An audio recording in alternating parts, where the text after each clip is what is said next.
Shalom, shalom. Senang sekali saat ini boleh berjumpa kembali di dalam program Teduh. Hari akan renungan kita, saya mengajak kita semua untuk berdoa. Mari berdoa. Bapa di sorga, kami datang kepadamu dengan segala keberadaan kami. Ampuni kami, layakkan kami untuk firman yang kami akan dengarkan.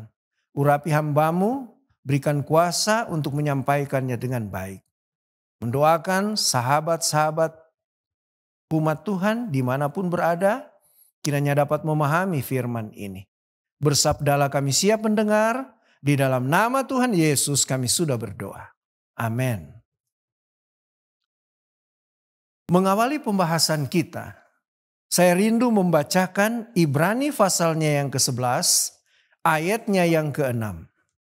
Ibrani 11 ayatnya yang ke-6. Berkata sebagai berikut. Tetapi tanpa iman tidak mungkin orang berkenan kepada Allah. Sebab barang siapa berpaling kepada Allah, ia harus percaya bahwa Allah ada dan bahwa Allah memberi upah kepada orang yang sungguh-sungguh mencari Dia. Sangat menarik ayat ini. Di bagian pertama ayat ini berkata, tetapi tanpa iman tidak mungkin orang berkenan kepada Allah. Ada satu kata yang menarik, adalah kata iman. Saya coba mencari definisi iman di beberapa sumber. Ada satu yang saya lihat cocok dengan Ibrani pasalnya yang ke-11 ayatnya yang pertama. Definisinya sebagai berikut. Adapun iman menurut pengertian istilah yang sesungguhnya ialah kepercayaan yang meresap ke dalam hati dengan penuh keyakinan, tidak bercampur syak dan ragu, serta memberi pengaruh bagi pandangan hidup, tingkah laku, dan perbuatan sehari-hari. Ini definisi yang kami dapatkan tentang iman. Kepercayaan yang meresap ke dalam hati dengan penuh keyakinan, tidak bercampur syak dan ragu, serta memberi pengaruh bagi pandangan hidup, bagi tingkah laku, dan perbuatan sehari-hari. Untuk memahami lebih jelas akan definisi ini, saya rindu kita buka sama-sama Alkitab kita di dalam Lukas pasalnya yang ke-7 ayat 1 sampai ayat yang ke-10. Saya rindu membacakannya untuk kita semua. Yesus menyembuhkan hamba seorang perwira di Kapernaum. Setelah Yesus selesai berbicara di depan orang banyak, masuklah ia ke Kapernaum. Di situ ada seorang perwira yang mempunyai hamba yang sangat dihargainya. Hamba itu sedang sakit keras dan hampir mati.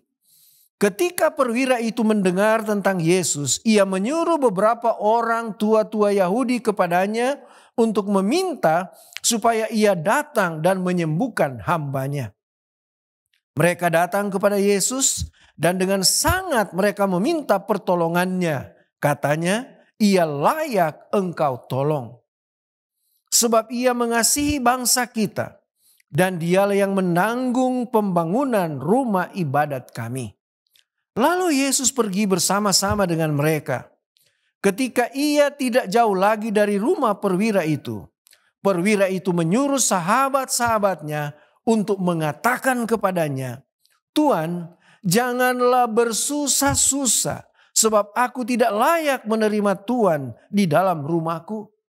Sebab itu aku juga menganggap diriku tidak layak untuk datang kepadamu. Tetapi katakan saja sepatah kata, maka hambaku itu akan sembuh. Sebab aku sendiri seorang bawahan, dan di bawahku ada pula prajurit. Jika aku berkata kepada salah seorang prajurit itu, pergi, maka ia akan pergi. Dan kepada seorang lagi, datang, maka ia datang. Ataupun kepada hambaku, kerjakanlah ini, maka ia mengerjakannya. Setelah Yesus mendengar perkataan itu, ia heran akan dia. Dan sambil berpaling kepada orang banyak yang mengikuti dia, ia berkata, aku berkata kepadamu, iman sebesar ini tidak pernah aku jumpai sekalipun di antara orang Israel. Dan setelah orang-orang yang disuruh itu kembali ke rumah, didapatinya lah hamba itu telah sehat kembali. Itulah sebabnya judul yang saya pilih saat ini adalah iman sebesar ini. Itulah perkataan Yesus tentang perwira yang ada di Kapernaum. Pertanyaan bagi kita saat ini, apakah ciri-ciri orang beriman berdasarkan pengalaman, berdasarkan cerita dari perwira ini? Saat ini saya akan berikan 6 poin utama. Ciri-ciri orang beriman berdasarkan kisah perwira Kapernaum. Yang pertama, orang yang beriman itu adalah orang yang menghargai orang lain. Poin pertama. Kita boleh dapatkan itu dari ayat 2. Di situ ada seorang perwira yang mempunyai seorang hamba yang sangat dihargainya. Seorang perwira tinggi, tetapi sangat menghargai akan bawahannya. Sangat menghargai orang kerjanya. Sangat menghargai pelayan yang ada di rumahnya. Luar biasa. Bagaimana dengan kita? Sudahkah kita menghargai sesama kita? Sudahkah kita menghargai anggota keluarga kita? Sudahkah kita menghargai sesama teman kerja kita? Atau bawahan kita? Atau kita meremehkan karena dia adalah hamba? Belajar dari perwira Kapernaum. Dia menghargai sekalipun itu adalah hamba yang bekerja di rumah. Ciri kedua daripada orang beriman. Di dalam ayatnya yang ketiga. Berkata, ketika perwira itu mendengar tentang Yesus, ia menyuruh beberapa orang tua-tua Yahudi kepadanya. Apa maksudnya? Ciri kedua,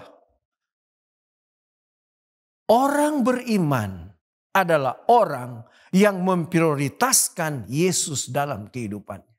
Orang beriman hanya memprioritaskan Yesus sebagai juru selamat, sebagai pemimpin, penyelamat kita.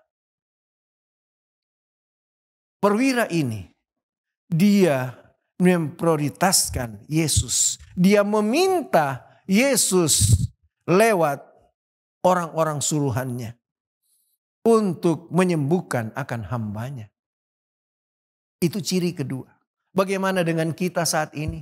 Apa prioritas utama kita?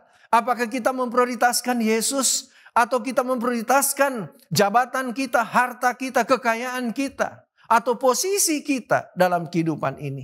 Mari kita belajar dari perwira ini. Prioritaskanlah Yesus di dalam kehidupan kita. Maka kita akan layak disebut sebagai orang beriman. Yang ketiga, prioritas yang luar biasa. Seorang beriman adalah seorang yang suka berkorban.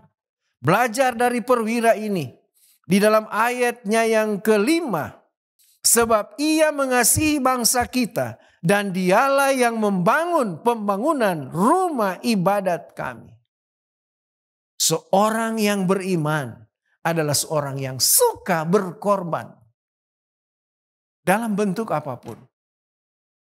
Dan orang ini, perwira ini, dia membantu pembangunan rumah ibadat yang ada di Kapernaum. Luar biasa. Sampai di mana pengorbanan kita? Atau kita hanya memikirkan diri kita sendiri?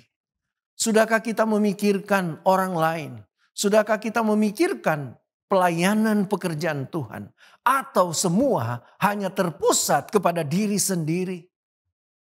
Kalau Anda menyebut diri Anda seorang beriman, jadilah orang yang suka berkorban, suka melayani, memberikan yang terbaik untuk Tuhan maupun sesama kita.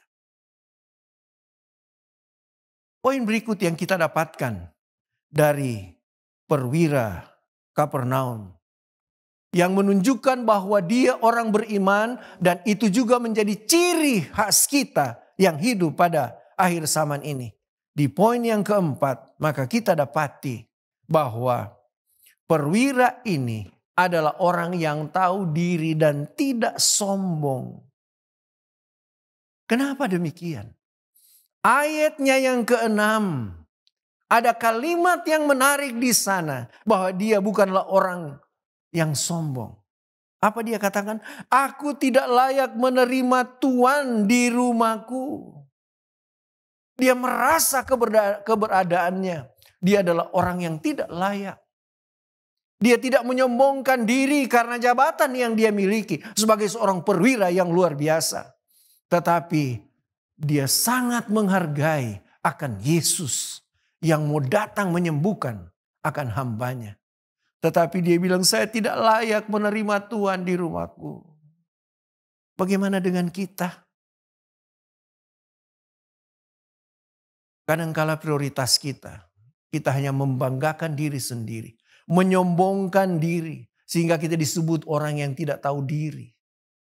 Tapi saya percaya, ketika kita mendengarkan renungan ini akan mengubah kehidupan kita dari orang yang tidak tahu diri menjadi orang yang tahu diri. Dan orang yang sombong menjadi orang yang tidak sombong.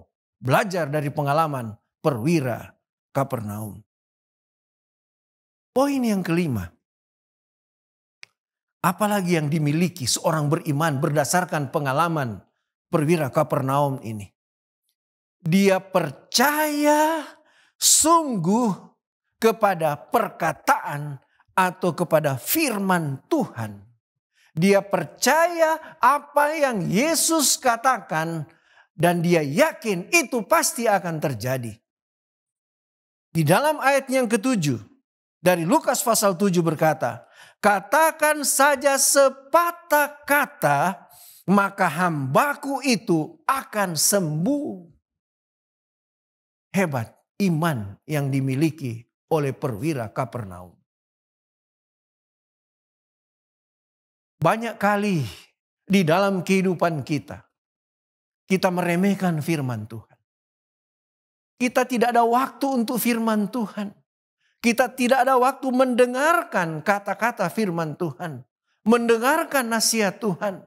Kita lebih mengutamakan kepentingan pribadi. Mendengarkan berita-berita di dunia ini. Dan kita menyepelekan akan firman Tuhan. Seorang perwira yang sibuk dengan urusannya. Masih ada waktu untuk dia mendengarkan akan perkataan Yesus. Katakan saja sepatah kata maka hambaku itu akan sembuh. Jangan remehkan perkataan Yesus.